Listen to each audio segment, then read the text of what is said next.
Hello, everybody. This is Mr. Loo. If you want to travel into Johor Bahru, you must be ready for criminal activities to look for you. So this is the mentality you must have. And to understand what I mean by that, please watch on.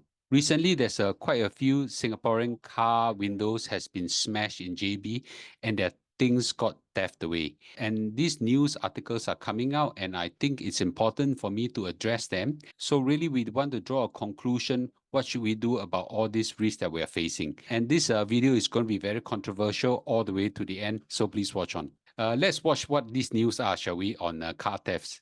So there's a case just came out recently of Singaporean car parked his BMW in Johor Bahru, returned less than 1 hour later, and a window was smashed. And this is only one of news just came out over the weekend. There's another story of car window got smashed at Johor Bahru Ramadan Bazaar. Another one that says that, where is security? Okay, Singaporean find car smashed to pieces and ransacked in JB. So this was quite jalat. You see the car, terribly ring robbed and things like that. There's another news of a car theft actually steal the whole car away, right? He drives off with a Toyota Alphard from a JB petrol kiosk just as the car owner finished pumping petrol. And that's quite a serious matter as well. There's a couple of other news, some in TikTok as well. There's another news of this car door being smashed and then BMW. And this one was in KSL Hotel.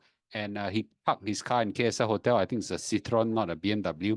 And his car was being smashed at the window and the things are being stolen as well. So as you can see, there's quite a lot now. This happened last year, I think, over the whole Good Friday weekend, where 500,000 travelers from Singapore descended on Johor. And this is the outcome, right? And there's a lot of all these news that just came out. I'm going to make a few controversial comments that you will not find it very comfortable. And I think anybody who wants to travel to Johor Bahru and even outside Johor Bahru, like, KL, Malacca, and Penang, and for this matter, especially to Europe as well, you got to watch the next part of my video. You're not going to find it comfortable when I talk about all this, but in your life, you got to be ready with choices. First of all, in your mind here, you must be psychologically prepared that crime will hit you. Do not assume that it might. Just assume that it will hit you. This is because theft and robberies are very common overseas. Now, we all come from Singapore where the crime rate is so low, thanks to our wonderful government and a powerful Singapore police force that actually controls this very well. But overseas is not like that. Overseas, many of you have traveled to Johor, many of you have traveled to Europe. You find that the Singapore environment is is a world of difference, right? So have the mentality that crime will hit you. So once you have this mentality that is a will, not a might, then you will do all the precaution measures that you will take to handle this kind of situation. And what are these situations? Please watch. The first and most important thing is to buy travel insurance because when you're hit, you could at least make sure that you actually claim back everything. And some of these travel insurance are actually quite cheap, right? I think NTUC, AIA, there's a few other guys. Just make sure that in my experience, make sure that when you buy your travel insurance, get one that's easier to claim. A lot of the travel insurance company has a lot of caveat to read the fine print. And the minute you demonstrated in your police report that it is your own carelessness, then they will not let you claim. So always remember that, to pick one travel insurer that makes it easier for you to claim if you are being hit. If you have a flashy car, BMW, Mercedes, sports car, or the high-end cars, as Tesla, for example, try not to drive this car into Malaysia. Now, it doesn't mean that if you have a Toyota, Honda, Hyundai, Citroen, or whatever, you won't be hit. But the chances of high-end cars being hit is higher. So if you have to drive into Malaysia, my advice to you is drive and park in a high-end safe hotel, right? Don't go and park at some low-end hotel and like KSL and things like that. Park at a high-end safe hotel and grab around. The grab there is very, very cheap, right? And do some walking as well, right? So I also want to encourage everybody that do not leave any valuables in the car. I don't understand why people will leave a few $100s in the car, put the handbag in the car, put, valuables in the car, put all your shopping goodies and put in a car, and things like that. If you want to have anything that's flashy, go and hide it in your booth, and close it so that, people cannot see, right? the more things are being reviewed, you attract a lot of all this attention. This, by the way, is even more serious when you go to Europe. Right? The minute your car has anything inside that is valuable, your car door will be smashed and things will be stolen out. I have my car door smashed when I was in California, right? California in Palo Alto area. Palo Alto is where all the high-end tech places are. Palo Alto is one of the safest places in California, but I still got hit, right? I still got hit. And I don't think I put a lot of valuable things inside. That was many years ago, 10 years ago. So these are common sense things. Oh, I even have a friend in Singapore. Some time back, he placed some bags in his car, and guess what? His car was being hit in Singapore. So these kind of thing happen globally, and of course, in outside Singapore, it happens at a higher frequency. I'm not saying that it is your fault when this kind of thing happen, but you need to take protective measures to make sure that the chances of all these things happen is reduced minimally. Talking about pickpockets, it's not so common in JB to have pickpockets. They have a lot of car thefts. They have quite a lot of high-profile robberies, especially snatch thief and things like that. But pickpockets are not so common in JB, but they are very common in Europe. Like, I've been hit at least 10 to 15 times by pickpockets. I think only about 2 to 3 times it was successful. But most of the time, I managed to stop them in time. But pickpockets are so common. You can ask all your friends who have traveled to Europe. They'll tell you gazillion stories and horror stories.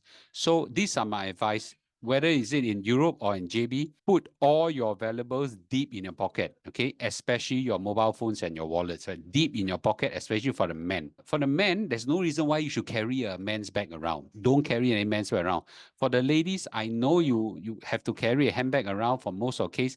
If you can, don't carry a handbag around. Okay, this will reduce the risk of snatch thieves or pickpocket, and so on. This apply particularly to Barcelona, where it's really, really dangerous. Okay, it's 10 times worse than any Europe city in the world.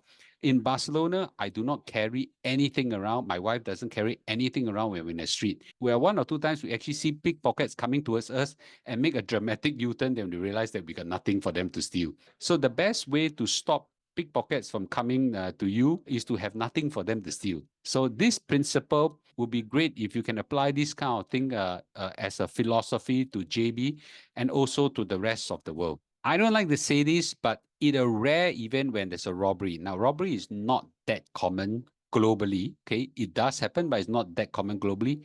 In JB, it can happen. It particularly happened especially to those planned robberies. People already know that you're a businessman, you go in with money to do a payroll and things like that. But for most travelers, you don't exactly have the high risk of robbery. But in the event of a robbery, okay, that means that could be a gunpoint or knife point. Don't be Superman, don't be hero, don't be Rambo. Just negotiate your passport back and give him everything. Why?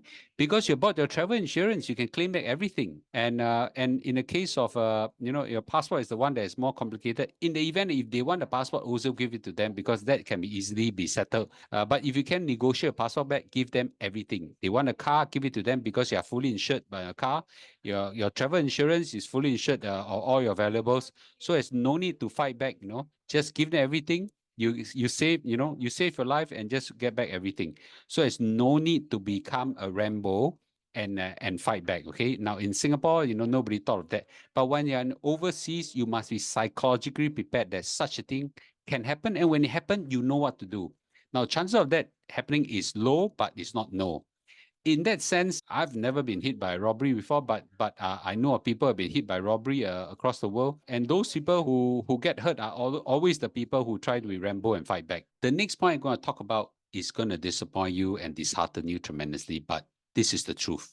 When you are in overseas, don't expect the police to help you. Now, our Singapore police is incredible, but don't expect that to be in JB or in the rest of the world, especially in Europe. Most of police cannot do anything. Then why do you go and report the police? Well, you report police to get the police statement so as to claim your travel insurance. But the police, in my opinion, almost 10 out of 10 times cannot help you retrieve back anything. Even if their CCTV is totally useless. The guy is run away already. How are you going to find them? So don't expect the police will help them. So once you have this mentality, you will take on extra precaution or don't travel at all. Okay. So a lot of people say that, I want to travel to Europe. It's so nice, so nice, so nice, right? That's something I always tell them, don't go to Europe. Okay. It's very dangerous place, right? 10 times more dangerous than Johor Bahru. This is a very important point I want to highlight. Okay. And this is where everybody need to take note. If you're making a police report, most of the time, they will ask you to write yourself. Okay. Because the English is bad or they, whatever, lazy, whatever. They will ask you to write yourself. Do not ever write it in such a way that there is 1% your fault, meaning that it must be written that you got no carelessness and things just happen to you that's beyond your control. You have already exercised all the precautions and these things still happen to you. So once you have this kind of a report, the travel insurer cannot not pay you. Now, I've been hit by a travel insurer because it become vague whether it's whether there's an element where I'm careless or not, and as a result, the travel insurer refused to pay a single cent. I was very mad and angry at them. Then I realized that you cannot write the police report in such a way or the claim report in such a way that there is even a hint that you were careless or your negligence. Okay, for retirement, this is where I want to say, if you want to buy or rent a house in JB, I'll just say this, make sure it is guarded and gated, right? Guarded and gated means there are security and the guards actually patrol around and things like that. And make sure it's doubly guarded, meaning that, in the big compound, there's one ring of guards. And then there's a smaller sub-compound, there's another ring of guards as well. I think most of the JB high-end houses have double round guarded and gated community. And that I think is very important. I'm not saying that for sure you'll be hit by house break-ins and things like that, but it's always safer that you keep yourself protected, right? So this is set your heart at peace, your mind at peace. So I need to emphasize again, these rules that I talk about just now apply not just to Johor Bahru, but especially to Europe, where it's 10 times worse than Johor Bahru, okay? And also to some other places where there's potentially high theft. So I think these are very important things that we get ourselves in mind to protect ourselves. All said and done about how, potentially dangerous certain places, I just want to say this categorically clear, that between Singapore and Malaysia, of course, Singapore is definitely safer, okay? There is no comparison, no comparison. However, a few of these sensational news sounds like, it is a very serious thing. But in Singapore, low crime doesn't mean no crime. There is a lot of crime as well, as you can see from this report. Okay, it's not that we don't have crime; it's just that it's lesser. So these are the following news report that I found from the Singapore Police Force website that actually says that there are crimes. But fortunately, this also demonstrates the incredible efficiency of the Singapore Police Force. But crime does happen in Singapore as well. 2 teenagers arrested for theft of motor vehicles. So we saw the theft in JB. Singapore also have. This a man arrested for housebreaking and theft within 5 hours. Housebreaking also happened in Singapore as well. This is another housebreaking, man arrested for housebreaking and theft within 10 hours. This is another housebreaking as well. Housebreaking is actually quite common in Singapore, no? Man arrested for housebreaking and theft within 12 hours, and man arrested for theft of motor vehicles within 6 hours. So actually not uncommon, but the only thing is that, it happens, the Singapore Police Force catch it very fast. So in wrapping up this video, I just want to say this. In Singapore, we enjoy a tremendous comfort of security, but when you want to have a retirement in Johor Bahru or rest of the world, or even just simple travels over there, you got to be prepared, okay, for contingency and possibilities. So when you are psychologically prepared, then when a thing hit you, you are not going to kalang kabut, you're not going to react in the wrong way and assume that will hit you. It's the same for our Singapore Armed Forces. We prepare ourselves a powerful army for the possibility of this thing happen. But if it doesn't happen, that's great, right? But if it happens, we are ready. In the case of the stock market, we are prepared for a crash. If the crash comes, we are ready and we know what to do.